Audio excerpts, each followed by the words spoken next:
तो आप सब कैसे हैं बताने के लिए हमेशा की तरह कमेंट बॉक्स में हर हर महादेव जरूर लिखिए। दोस्तों अभी भक्तों आज की जो कहानी है वो बहुत ही ज्ञानवर्धक कहानी है। अगर आप भगवान भोलेनाथ के सच्चे भक्त हैं तो इस कहानी को पूरा सुनिए। दोस्तों अगर आप हमारे चैनल पर पहली बार आए हैं और हमारी आवाज़ आज पहली बार सुन रहे हैं तो हमारे YouTube चैनल को सब्सक्राइब कर लीजिए और वीडियो पसंद आता है तो वीडियो को लाइक कीजिए। तो दोस्तों एक सेठानी रहती थी, उनके पास अन्य धन की कोई कमी नहीं थी, लेकिन वह लोग अपने जीवन में कभी भी कोई दान दक्षिणा कोई धर्म पुण्य का कार्य नहीं किया करते थे। अपने जीवन में उन्होंने कभी भी धर्म पुण्य का कार्य नहीं किया। अपने जीवन में उन्होंने कभी भी किसी को दान दक्षिणा नहीं दिया और उनका कोई खाने वाला भी नहीं था। उनकी कोई संतान नहीं थी। जिस जगह पर उस सेठ की हवेली थी उसी के पास में एक पीपल का वृक्ष था और उस पीपल के वृक्ष में एक सुंदर सी चिड़िया रहती थी। चिड़िया ने उस पर अपना घोंसला बना रखी थी। दो छोटे छोटे बच्चे थे। चिड़िया रोज नगर में दाना पानी चुगने के लिए जाती और दाना पानी चुगने के बाद वापस अपने घोंसले में आती और अपने बच्चों को खिलाती। चिड़िया रोज नगर में जाती और दाना पानी चुगने के बाद वापस अपने घोंसले में आ जाती और अपने बच्चों को दाना खिलाती। चिड़िया रोज उस सेठ के घर पर भी जाया करती थी, लेकिन वहाँ पर उसको एक भी दाना नहीं मिलता था, तो चिड़िया वहाँ से आगे चली जाती। जब चिड़िया अपने मन में यह सोचने लगती है कि पूरे नगर में सबसे बड़ी हवेली इसी सेठ की है और वह धनी व्यक्ति है, लेकिन फिर भी यह किसी कभी भी को दान नहीं देता, कभी किसी भिक्षुक को भिक्षा नहीं डालता, कभी कोई धर्म का कार्य नहीं करता है, कभी कोई मंदिर में सहयोग नहीं करता है, कभी किसी असहाय व्यक्ति की सहायता नहीं करता है, कभी किसी असहाय जीव जंतु की सहायता नहीं करता है, कभी पक्षियों को यह दाना डालता नहीं है। यह सेठ तो कंजूस है। एक दिन चिड़िया सुबह के वक्त अपने घोंसले से उड़कर और उस सेठ की हवेली पर जा बैठती है। जब चिड़िया सेठ की हवेली पर जाकर बैठती है तो सेठ और सेठानी बात कर रहे थे। सेठानी अपने पति से कह रही थी कि सेठ जी, हमारे पास इतना धन दौलत है, इतनी संपत्ति है कि पूरे नगर वाले हमें नगर सेठ कहते हैं। हमारे पास धन की कोई कमी नहीं है, लेकिन इस धन का हम क्या करें? हमारा कोई वारिस नहीं है, कोई पुत्र नहीं है। इस धन को खाने वाला कौन होगा? तब सेठ अपनी सेठानी से कहता है कि सेठानी, अब इसमें मेरा क्या कसूर है? हमारा नसीब भी कुछ ऐसा है। हो सकता है हमारे नसीब में पुत्र प्राप्ति नहीं है, पुत्र धन की प्राप्ति नहीं है। सेठ और कहता है कि अब जब तक जिएंगे तब तक इस धन को खा लेंगे, जब तक इस धन को खा लेंगे, उसके बाद जिसके नसीब में होगा वह इस संपत्ति को खाएगा। दोनों पति पत्नी इस तरह की बात करते हैं और वह चिड़िया बड़े गौर से सुनने लगती है। चिड़िया सेठ और सेठानी की पूरी बात सुनने के बाद वहाँ से के आगे चली जाती है और अपना दाना पानी चुगने के बाद वापस अपने घोंसले में चली आती है। अब चिड़िया रोज उस सेठ के घर जाने लगी और उनकी पूरी बात सुनने लगी। सेठ की जो घरवाली थी वह सेठानी बड़े अच्छे स्वभाव की थी। उसके दिल में दया धर्म भी था। जब सेठानी रोज उस चिड़िया को देखती थी तो धीरे धीरे सेठानी का उस चिड़िया से लगाव हो जाता है। अब सेठानी ने उस चिड़िया को सेठ से छुप छुप कर दाने डाल दी और चिड़िया दाना चुगती। ऐसे काफ़ी दिन निकल जाते हैं। एक दिन चिड़िया मन में सोचने लगती है कि सेठानी बहुत अच्छी है और मुझे दाने भी खिलाती है, लेकिन उसके घर में पुत्र नहीं है। तब वह चिड़िया अपने मन में सोचने लगती है कि ऐसा क्या किया जाए जो इस सेठानी को पुत्र हो। चिड़िया सोचने लगती है कि एक औरत जब तक माँ नहीं बनती तब तक उसका और औरत होना ही बेकार होता है।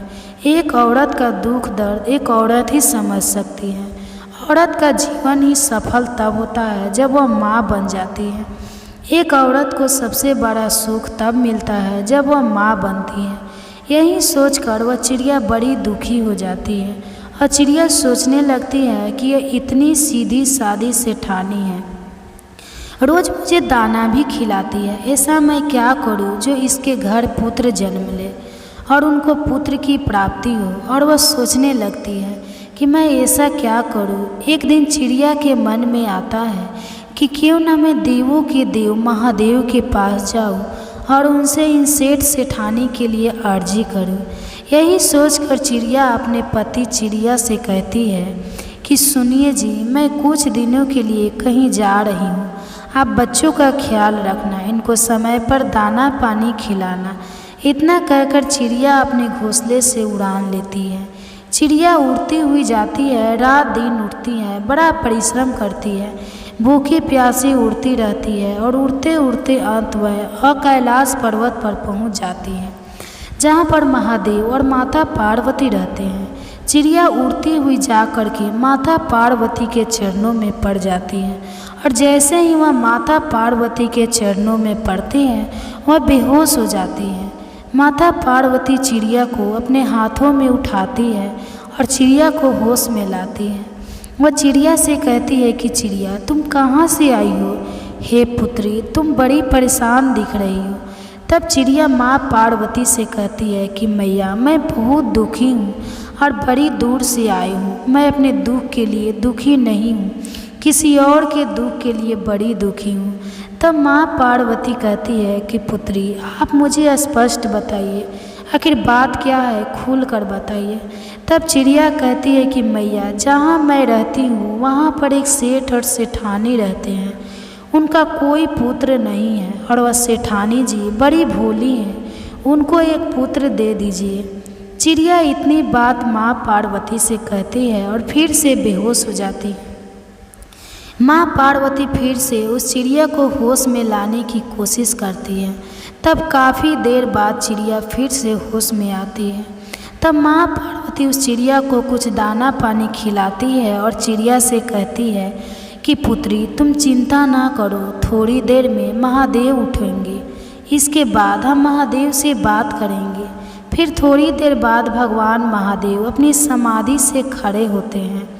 माता पार्वती चिड़िया को अपने हाथ में लेकर महादेवी के पास जाती है और महादेव से कहती है कि प्रभु, माधव नगर में एक सेठ और सेठानी रहते हैं, क्या उनके नसीब में कोई पुत्र है या नहीं?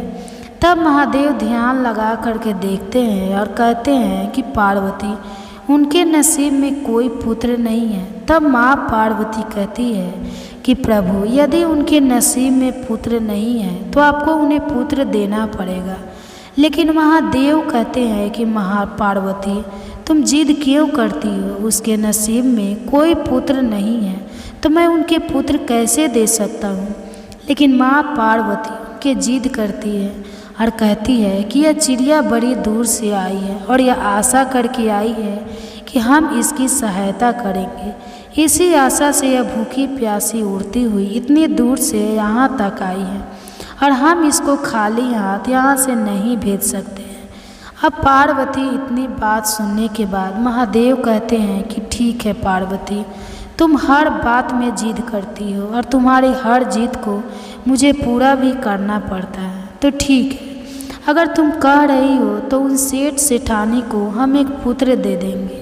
लेकिन महादेव कहते हैं कि इस चिड़िया से कहो कि वह सेठ और सेठानी कोई दान धर्म नहीं करते हैं, पुण्य का काम नहीं करते हैं, कोई पवित्र शास्त्र नहीं पढ़ते हैं, कोई ज्ञान पुराण भी नहीं पढ़ते हैं, कोई वेद शास्त्र भी नहीं पढ़ते हैं, वह नास्तिक लोग हैं। लेकिन अगर वह पुत्र प्राप्ति के बाद नासिक से आर्थिक होने लगे तो उनको एक पुत्र की प्राप्ति हम देंगे। उनको दान धर्म करना पड़ेगा, उनको मंदिर में जाना पड़ेगा, भिक्षु को भिक्षा भी देनी पड़ेगी, ईश्वर के भजन भी करने पड़ेंगे, तभी उनको एक पुत्र की प्राप्ति हो सकती है। तब वह चिड़िया कहती है कि प्रभु, मैं अपनी तरफ से पूरी कोशिश करूँगी कि वह सेठ सेठानी मंदिर भी जाए, व्रत त्यौहार भी करे, दान दक्षिणा करे, मैं अपनी तरफ से पूरी कोशिश करूँगी। तब महादेव कहते हैं कि तथास्तु। उसके बाद वह चिड़िया भगवान भोलेनाथ और माँ पार्वती को प्रणाम करके वहाँ से उड़ान भरती है और उड़ते हुए अपने घोंसले में आ जाती है। दोस्तों, उसके 9 महीने बाद सेठानी को एक सुंदर पुत्र की प्राप्ति होती है। सेठ और सेठानी अपने पुत्र को पाकर बड़े खुश होते हैं। चिड़िया भी बड़ी खुश होती है। चिड़िया भी फूली नहीं समाती कि उसकी मेहनत सफल हो गई। चिड़िया भी अपनी मेहनत का फल देखकर बड़ी खुशी होती है, वही प्रसन्न होती है। चिड़िया भी सोचने लगती है कि यह इस नगर का सबसे बड़ा धनी सेठ है, और जब यह सेठ अपने पुत्र को अच्छी अच्छी चीज़ें खिलाएगा तो कुछ थोड़े बहुत टुकड़े तो नीचे भी गिरेंगे और वहाँ हमको भी खाने को मिलेंगे। और यह सोचकर वह चिड़िया बड़ी खुशी होती है। धीरे धीरे सेठ का लड़का बड़ा हो जाता है। एक सावन मास निकल जाती है, दूसरी सावन मास भी निकल जाता है, और तीसरी सावन मास भी निकल जाती है, और चौथी सावन मास भी निकल जाती है। जब 5वीं सावन मास आने को होती है तो वह चिड़िया बड़ी चिंतित होती है, बड़ी दुखी होती है। चिड़िया सोचने लगती है कि सेठ का लड़का 5 साल का हो चुका और यह सेठ और सेठानी अभी तक कोई दान दक्षिणा नहीं करते हैं, कोई मंदिर में नहीं जाते, किसी को भिक्षा भी नहीं देते, कोई भी पुण्य का काम ये दोनों नहीं करते हैं। चिड़िया यह सोचकर बड़ी दुखी हो जाती है। चिड़िया सोचने लगती है कि यदि इन लोगों ने दान दक्षिणा करना शुरू नहीं किया तो इनके पुत्र की मृत्यु जल्दी ही हो जाएगी। यह सोचकर वह चिड़िया बड़ी दुखी होती है, बड़ी चिंतित हो जाती है। चिड़िया सोचने लगती है कि मैं सेठ और सेठानी को कहूँ तो कैसे कहूँ, मेरी भाषा तो ये समझ ही नहीं सकते, मेरे इशारों को भी यह नहीं समझ सकते, अब मैं क्या करूँ। यही सोचकर वह चिड़िया बड़ी दुखी हो जाती है। तब तक चिड़िया के बड़े बच्चे हो जाते हैं। चिड़िया अपने बच्चों से कहती है कि बच्चों, और तुम अपना ख्याल रखना, मैं कुछ दिनों के लिए कहीं जाकर आती हूँ। तब चिड़िया फिर से अपने घोंसले से उड़ान भरती है और सीधे कैलाश पर्वत पर जाती है। कैलाश पर्वत पर जाकर वह चिड़िया माँ पार्वती के चरणों में पड़ जाती है और माँ पार्वती चिड़िया को अपने हाथ में उठाकर कहती है कि चिड़िया पुत्री, अब तुम्हें क्या परेशानी है, तुमने जैसा कहा था वैसा तो हो गया है। सेठ और सेठानी को पुत्र मिल गया है, अब तुम दोबारा से फिर क्यों आए हो। तब चिड़िया माँ पार्वती से कहती है कि मैया, सेठ और सेठानी को पुत्र तो मिल गया, लेकिन सेठ और सेठानी को सत्य मार्ग पर लाने में मैं असम रह रही हूँ। उसको नास्तिक से आस्तिक नहीं बना पाई, मैं उनके धर्म का काम नहीं करवा सकी। दोनों पति पत्नी अभी भी वैसे के वैसे ही हैं, ना ही कोई मंदिर जाते हैं और ना ही वह दान धर्म करते हैं, न किसी भगवान का भजन करते हैं। अभी भी दोनों पति पत्नी वैसे ही हैं। तब महादेव कहते हैं कि चिड़िया, फिर तो उनका पुत्र अल्पायु होगा। तब चिड़िया माँ पार्वती के चरणों में पड़ जाती है और अपने सर को पीटने लगती है। कहती है, मैया, ऐसा नहीं होना चाहिए, उनका पुत्र दीर्घायु होना चाहिए, अल्पायु नहीं। चिड़िया इस बात को अच्छी तरह जानती थी कि जब पिता से कोई चीज़ मांगनी हो तो मैया के चरणों में पड़ जाओ। यदि आप मैया को राजी कर लेते हैं तो पिता अपने आप मान जाते हैं। यही सोचकर चिड़िया माँ पार्वती के चरणों में पड़ जाती है और अपने सर को पीटने लग जाती है। जब माँ पार्वती फिर से चिड़िया को अपने हाथ में उठाती है और कहती है कि पुत्री, तुम शांत हो जाओ, तब माँ पार्वती फिर से भोलेनाथ से कहती है कि महादेव, ऐसा नहीं होना चाहिए। फिर चिड़िया कहती है कि मैया, मैंने अपनी तरह से पूरी कोशिश करी थी उनको समझाने की, लेकिन वह लोग मेरी भाषा को नहीं समझ पा रहे हैं और मेरे इशारों को भी नहीं समझ पा रहे हैं, अब मैं क्या करूं। तब चिड़िया कहती है कि माँ, आप और भोले बाबा यदि वहाँ जाकर सेठ और सेठानी को सही मार्ग पर लाए तो बहुत अच्छा होगा। तब माँ पार्वती और भोलेनाथ बाबा कहते हैं कि ठीक है चिड़िया, ऐसा ही होगा, हम बहुत जल्द सेठ और सेठानी के द्वार पर पहुँचने वाले हैं। फिर चिड़िया वापस कैलाश पर्वत से अपने घोंसले में आ जाती है। कुछ दिन बाद महादेव और पार्वती एक भिक्षु और एक साधु का रूप धारण करके उस सेठ और सेठानी के द्वार पर आते हैं और सेठानी से कहते हैं कि मैया हमको बड़ी तेज भूख लग रही है, आप हमको भोजन खिलाइए। यदि तुम लोग भोजन नहीं खिलाओगे तो हम तुम्हें श्राप दे देंगे और तुम बर्बाद हो जाओगे। तब सेठानी हाथ जोड़कर कहती है कि बाबा तुम मुझे श्राप मत देना, तुम हमें श्राप मत देना, हम तुम्हें जरूर भोजन खिलाएंगे। तब सेठानी साधु के भेष में आए देव और पार्वती को अपने घर के अंदर ले जाती है और अच्छे अच्छे पकवान बनाती है और दोनों को खिलाती है। वहीं उससे सेठानी का वह नन्हा सा पुत्र इधर उधर घूमता है। कभी वह महादेव और माँ पार्वती को रोटी लाकर देता तो कभी सब्जी लाकर देता, कभी कोई मिठाई लेकर आता तो कभी कौन सी मिठाई लेकर आता। यह देखकर माता पार्वती बड़ी खुश होती है। माँ पार्वती सोचती है कि यह महादेवी का प्रसाद है, इसलिए इतना चंचल है। तब सेठानी साधु के भेष में आए माँ पार्वती और भगवान भोलेनाथ को भोजन करा देती। उसके बाद महादेव और पार्वती उसके घर से जाने लगते हैं। तब सेठ और सेठानी दोनों आते हैं और हाथ जोड़कर कहते हैं कि बाबा हमारे से सेवा में कोई कमी रह गई हो तो हमें माफ़ कीजिएगा, लेकिन श्राप मत दीजिएगा। तब महादेव कहते हैं कि सेठानी ध्यान से सुनो, गलतियाँ तो तुमने बहुत की है और गलतियाँ करते ही जा रहे हो। यदि इसी तरह से तुम रहे तो तुम्हारे पुत्र पर घोर संकट आने वाला है और तुम्हारा पुत्र बहुत जल्द इस दुनिया से अलविदा हो जाएगा। तब सेठ और सेठानी साधु के भेष में आए भोलेनाथ के चरणों में गिर जाते हैं और कहते हैं कि बाबा हमें कोई मार्ग बताइए, अब हम क्या कर सकते हैं। बुढ़ापे में जाकर तो हमें पुत्र प्राप्त हुआ है और इस पुत्र को हम खोना नहीं चाहते हैं। फिर देव कहते हैं कि खड़े हो जाओ और ध्यान से सुनो। आज के बाद यदि तुम्हारे द्वार पर कोई भी आता है तो वह खाली हाथ नहीं जाना चाहिए। दान धर्म करो, तालाब खुदवाओ, लोगों की सहायता करो, जीव जंतु की सहायता करो, धर्म पूर्ण करो और श्रावण मास के सोमवार के पावन दिन को व्रत करो, ईश्वर की पूजा करो, ईश्वर का भजन करो। महादेव इतनी बात कहते हैं। तब दोनों पति पत्नी हाथ जोड़कर महादेव के चरणों में गिर जाते हैं और कहते हैं कि बाबा हम ऐसा ही करेंगे।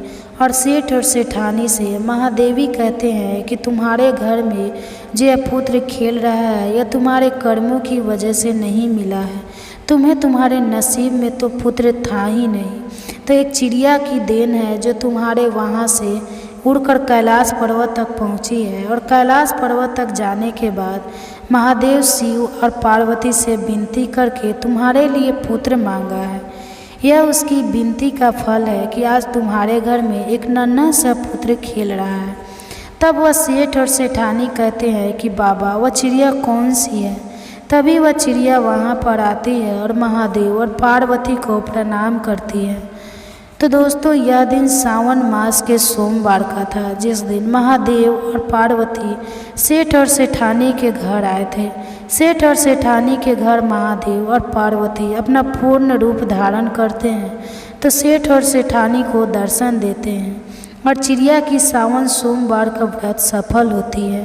बड़ी धूमधाम से सेठ और सेठानी सावन मास का पर्व मनाते हैं और सावन सोमवार का व्रत करते हैं और साथ में चिड़िया भी व्रत करती है और देवों के देव महादेव के दर्शन पाकर वह लोग तृप्त हो जाते हैं। उनकी सावन सोमवार का व्रत सफल हो जाती है। तो लोग सावन सोमवार का व्रत करते हैं, उन लोगों पर महादेव की ऐसी कृपा रहती है जैसी सेठ और सेठानी पर रही। तो दोस्तों आशा करती हूँ यह कहानी आपको ज़रूर पसंद आया होगा। तो शिवाय नमस्तुभे दोस्तों, आप सभी लोग जानते हैं कि 2 अगस्त 2024 के दिन यहाँ पर सावन महीने का शिवरात्रि पड़ रही है। इसलिए दोस्तों इस दिन का महत्व बहुत ही ज़्यादा बड़ा होता है और इस दिन आप लोगों को 5 कनेर के फूल वाला उपाय ज़रूर करना चाहिए। और दोस्तों बहुत सारे लोगों ने तो यह वाला उपाय करना भी शुरू कर दिया है, पर बहुत सारे लोगों को उपाय समझ नहीं आया है, जिस कारणवश वह अभी तक यह वाला उपाय नहीं किया है। तो इस वीडियो में आप लोगों को हम 2 अगस्त जिस दिन सावन शिवरात्रि है, इस दिन आप लोगों को 5 कनेर के फूल वाला उपाय ज़रूर करना चाहिए, जो कि पंडित जी ने अपनी अभी की ही कथा में यहाँ पर बताया हुआ है। तो दोस्तों, इस उपाय को आपको कैसे करना है, कब करना है, कहाँ पर करना है और उपाय को करते समय आपको किन किन बातों का ध्यान रखना है, यह सारी जानकारी हम आपको इस वीडियो में देंगे। तो चलिए दोस्तों, उपाय को शुरू करते हैं। देखिए, यह दिन इतना खास होता है, इतना महत्वपूर्ण होता है। देखा गया है कभी कभी बड़े बड़े पूजा पाठ अनुष्ठान से जो मनोकामना पूर्ण नहीं होती है, वह शिवरात्रि के दिन एक छोटे से उपाय करने से ही आपकी मनोकामना पूर्ण हो जाती है। और बहुत सारे लोगों ने इस उपाय को किया भी है और उनको इस उपाय को करने का फल भी जरूर मिला है। अगर आप लोग भी इस उपाय को सावन शिवरात्रि के दिन करना चाहते हैं तो आप इस उपाय को पहले अच्छे से समझ लेना, सुन लेना, उसके बाद करना। आपको इस उपाय का फल जरूर मिलेगा। और इस उपाय को करने से आपके घर में चाहे किसी भी प्रकार की दुख और समस्या क्यों ना चल रही हो, उसको आपका कारण भी नहीं पता है कि भाई यह समस्या किस कारण से चल रही है। उसका कुछ भी कारण हो सकता है, जैसे प्रीत दोष हो सकती है या किसी भी तरह का मंगल दोष भी हो सकता है। और भी बहुत तरह के दोष होते हैं, कुछ भी हो सकता है। पर आपको इस उपाय को करने के लिए अपने दोष को पता लगाने की भी ज़रूरत नहीं है। सावन शिवरात्रि के दिन इस 5 कनेर के फूल वाला उपाय को आप लोगों को कर लेना है। तो दोस्तों, अब हम समझते हैं इस वाले उपाय को हमें करना किस समय। तो सबसे पहली बात दोस्तों, हम समझते हैं कि 5 कनेर के फूल वाला उपाय करना किसको है। तो देखिए, यहाँ पर सीधी सी बात है कि 5 कनेर के फूल वाला जो उपाय है, यह किस लिए किया जा रहा है। यह मनोकामना को पूर्ण करने के लिए किया जा रहा है। यह आपके जीवन में जो दुख और परेशानियाँ हैं उनको दूर करने के लिए किया जा रहा है। यह आपका कोई बड़ा काम है जो कि नहीं हो पा रहा है, आप उसके लिए इस उपाय को कर सकते हो। तो सीधी सी बात यह है कि आप अपनी किसी भी प्रकार की मनोकामना के लिए इस वाले उपाय को कर सकते हो। तो यह उपाय वह व्यक्ति कर सकता है जिस व्यक्ति को अपनी किसी भी प्रकार की मनोकामना भगवान शिव जी से पूर्ण करवानी। और अगर कोई भी माताएं बहनें जो है अपने घर की सुख और शांति के लिए, घर में धन समृद्धि को बढ़ाने के लिए ये वाला उपाय करना चाहती है, तो घर की जो बड़ी माताएं बहनें होगी वह इस 5 कनेर के फूल वाले उपाय को विशेष रूप से करेगी। क्योंकि माताएं बहनें घर की लक्ष्मी हैं और जब घर की लक्ष्मी कोई विशेष उपाय करती है तो उसका फल ही बहुत जल्दी मिल जाता है और बहुत बड़ा होकर मिलता है। अन्यथा इस उपाय को कोई भी व्यक्ति कर सकता है, चाहे वह बड़ा हो, चाहे वह छोटा हो, चाहे वह बच्चा हो। जिस व्यक्ति को यह 5 कनेर के फूल वाला उपाय समझ आ गया, वह व्यक्ति इस 5 कनेर के फूल वाले उपाय को शिवरात्रि के दिन जरूर करे, क्योंकि उसको इस उपाय को फल बहुत ही जल्दी मिल जाएगा। क्योंकि शिवरात्रि के दिन भगवान शिव जी बहुत आसानी से प्रसन्न हो जाते हैं। तो आइए अब हम समझते हैं कि इस 5 कनेर के फूल वाले उपाय को आपको करना कैसे है और इस उपाय को करने का जो समय है वह क्या है। तो देखिए, इस शिवरात्रि के दिन किए जाने वाले यह 5 कनेर के फूल वाला जो उपाय है, यह मुख्य रूप से सुबह के समय। तो किस समय होगा दोस्तों? सुबह के समय होगा। आपको कोशिश यही करनी है कि सुबह के समय हमें इस 5 कनेर के फूल वाला उपाय को कर लें। बस किसी कारणवश अगर आप सुबह इस उपाय को ना कर पाओ, तो आपको कहीं काम से जाना हो या किसी और काम की वजह से आप उपाय को नहीं कर पाओ, तो आपके पास फिर दूसरा मौका रहेगा जो कि शाम के समय का रहेगा, प्रदोष काल का रहेगा। अब भाई प्रदोष काल का समय भी एक बहुत ही लोगों के मन में प्रश्न बन जाता है कि भाई यह समय होता कब है, कितने बजे से लेकर कितने बजे यह समय होता है, ताकि हमें उपाय के लिए जो है करने का समय पता लग जाए। तो हम आपको बता दें, प्रदोष काल का जो समय होता है, शाम का समय होता है, वह होता है शाम के 6 बजे से लेकर शाम के 7 बजे के बीच का। इस समय के बीच में आप उपाय को करेंगे तो आपको इस उपाय का ज़रूर फल मिलेगा। तो शाम के 6 बजे से लेकर शाम के 7 बजे के बीच में आप लोग इस 5 कनेर के फूल वाले उपाय को कर सकते हो। तो भैया बहुत सारे लोग यहाँ पर यह प्रश्न भी ज़रूर करेंगे कि भाई हम तो नौकरी पर जाते हैं, हम अपनी ड्यूटी पे जाते हैं और आने में हमें देर हो जाती है, तो उस जगह पर हमें क्या करना चाहिए। तो देखिए, उन लोगों को भी टेंशन लेने की ज़रूरत नहीं है। अगर आप लोग इस उपाय को शाम के समय प्रदोष काल में कर रहे हैं और अगर आप आने में देरी भी हो जाती है, आपको आने में 7 बजे तक आप नहीं पहुंच पाते हो, तो आप 7 या 8 बजे तक भी अगर उपाय को करोगे तो भी चलेगा। और आप अगर इससे भी थोड़ी देर हो जाती तो भी आप उपाय को कर सकते हो, क्योंकि शिवरात्रि का दिन है, यह दिन बहुत ही काम आता है पूरे साल भर में। इसलिए जब आपको मौका मिल जाए तब आप इस उपाय को ज़रूर कर लेना। कोई भी उपाय हो आप कभी भी कर सकते हो। शिवरात्रि के दिन बस कोशिश करना कि समय के थोड़ा अंतर्गत ही कर लो। बस किसी कारणवश अगर ना कर पाओ तो फिर आप थोड़ी देर में भी कर सकते हो, आपको उपाय का फल ज़रूर मिलेगा। क्योंकि भगवान शिव विजन बहुत ज़्यादा प्रसन्न होते हैं सभी भक्तगणों से जो उनको प्रसन्न करते हैं। तो अब हम यहाँ पर समझते हैं कि आपको उपाय कैसे करना है। तो सबसे पहली चीज़ दोस्तों, यह जो उपाय है यह 5 कनेर के फूल वाला उपाय है। तो सीधी सी बात है, इस उपाय में हमें 5 कनेर के फूल तो लेने ही पड़ेंगे।